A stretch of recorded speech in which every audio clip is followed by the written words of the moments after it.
You have studied English for years. You know hundreds, maybe thousands of words.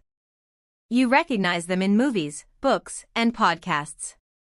But when you try to speak, those words disappear. Your sentences become short, simple, and limited. You ask yourself the same question again and again: why do I know so many words, but I can't use them in conversation? This situation is extremely common, and the reason is not a weak memory or low intelligence.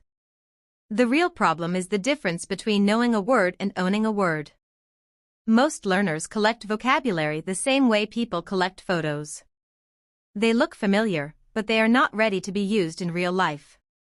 When you learn a word by reading or listening, it goes into your passive memory. Your brain recognizes it when it appears, but it does not know how to pull it out quickly under pressure. Speaking, however, requires speed. There is no time to search. If a word is not trained for speaking, your brain skips it and chooses a simpler one instead. Another reason is how vocabulary is usually learned. Many learners study words alone, outside of context. They memorize definitions, maybe even translations, but they never connect those words to real situations. Without context, words stay isolated.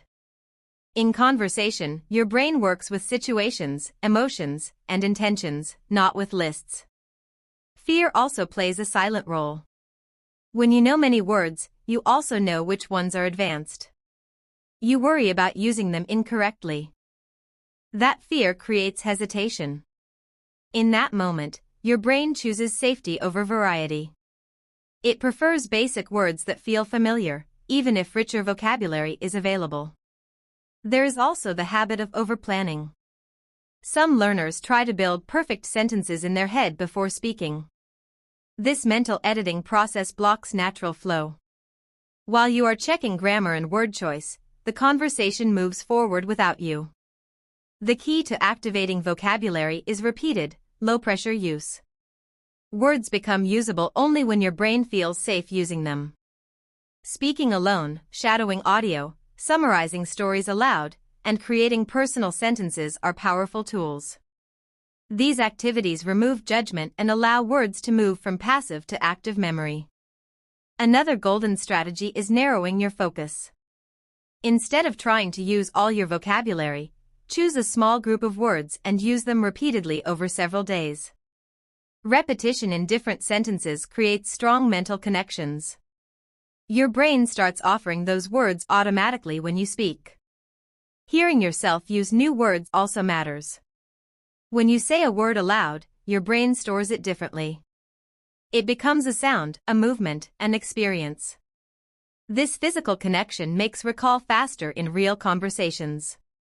It is also important to accept imperfection. Using a word incorrectly is not failure. It is training. Native speakers understand meaning, not grammar accuracy. Every attempt strengthens the connection between thought and speech. Conversations are not exams. They are dynamic, messy, and imperfect. Fluency grows when you allow yourself to participate, not when you wait to be perfect. Over time, something changes. Words stop hiding. They start appearing naturally.